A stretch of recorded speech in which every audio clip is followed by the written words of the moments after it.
Welcome to Spicy Taste with STEEZ. I'm your host, STEEZ, obviously. And joining me today in the debate chair is Locked In's own Miranda Hex. No place I'd rather be. Thanks for making the time. All right, are we ready? Okay, look, I'm just gonna come right out and say it. Nobody in Nebula is built to stop Killer Kross right now. On Underground last week, I saw what everybody else saw. Hangman Page walked in with the American Championship, and Killer Kross sent that man home with no title, no win, and no more contract on Underground. That wasn't just a championship match, that was a hostile takeover. So my take is simple. Killer Kross is not just the American champion. He's already the most dangerous champion in the entire league.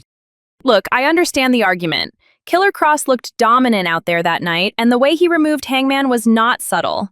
But most dangerous champion is a bigger claim than most recent violent champion. Kross is powerful, deliberate, and he clearly thrives in underground conditions. The problem is that those same conditions also create enemies. Matt Riddle is out there. Aleister Black just survived a casket match. There are people in this league who are not going to be intimidated by a champion who wants every fight to become a crime scene. So yes, Kross is dangerous. But if his entire reign is built on fear, then eventually someone is going to test whether fear is all he has. Miranda, I'm sorry, but did you really just bring up Matt Riddle?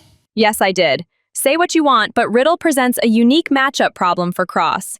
He may not win in terms of raw power, but Riddle is an elusive striker who can quickly switch things into a submission hold. I would definitely not count him out. Miranda, I respect the scouting report, but this is Killer Kross we're talking about. You cannot bro your way through that man. Riddle does not have to beat him in a power contest. He just has to keep the match unstable. Angles, transitions, counters, submissions. The longer Kross has to reset his base, the less comfortable he becomes. You're making it sound like a chess match. Kross does not play chess. Kross flips the table and then goes after the table's family. And if we're talking about who might actually meet Kross on his own terrain, Aleister Black belongs in that conversation now. He just won a casket match on Darkside. That matters. Kross is dangerous because he turns matches into punishment, but Aleister does not exactly look uncomfortable in that kind of environment. Okay, see, that one I'll hear, because Aleister Black is not walking into that fight trying to have a peaceful Sunday dinner. Exactly. Kross wants opponents to hesitate. He wants them thinking about pain, fear, consequences. Aleister may be one of the few people in Nebula who hears all of that and considers it an invitation. So it sounds like your argument is that Killer Kross might still be unstoppable, unless the challenger is either a submission specialist or a haunted tattooed kick wizard? Come on now. I'm saying styles make fights. Okay, so there might be a couple of folks out there that could step to Kross. Maybe. I'm still not convinced. And there is one more name we have not discussed yet. I already don't like how you said that. Bray Wyatt. He has not formally re-entered the title picture, but he is still part of the Nebula men's division. And if Bray is waiting in the shadows, then Kross should be careful about assuming he is the only person in this league who understands fear. So we got Matt Riddle, Aleister Black, and maybe Bray Wyatt. Is that it? If I'm Killer Kross, I ain't losing any sleep. Well, of course, we're leaving out the most obvious answer. Hangman. That match was closer than you remember. Page had him dead to rights more than once. He forced Kross to kick out, kept him on defense, and made him survive in a fight that was supposed to favor Kross. Smacked him upside the head with a shovel, too. Okay, you're not wrong. But there's one little problem, Miranda. Hangman is banished from Underground. He literally cannot challenge Kross for that title again. That is not entirely true. I know that tone. That is your loophole tone. Yes, Hangman agreed to leave Underground if he lost that match, and he stood by his word. But he did not leave Nebula. He is still in the ecosystem. He can still appear on another show. Like where? Portal.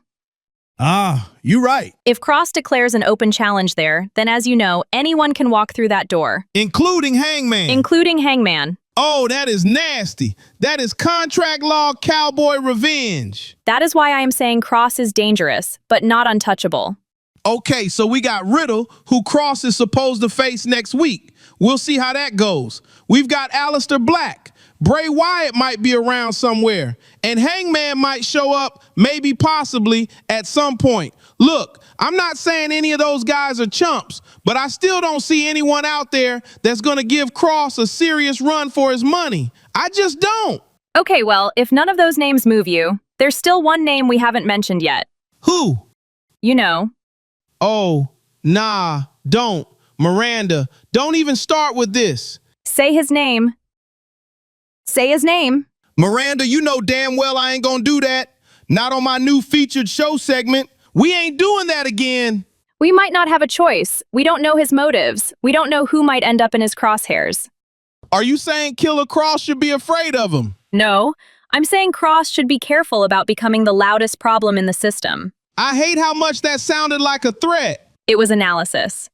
That was not analysis. That was you doing that Miranda thing you do. That Miranda thing. Either way, my point stands. Kross may be the most dangerous champion in Nebula, but that does not mean he is the most dangerous thing in Nebula. And that right there is why I should have done spicy takes by myself. You can't do a debate segment by yourself. Besides, you invited me. I was being polite. You said please. And sometimes that is not a good idea.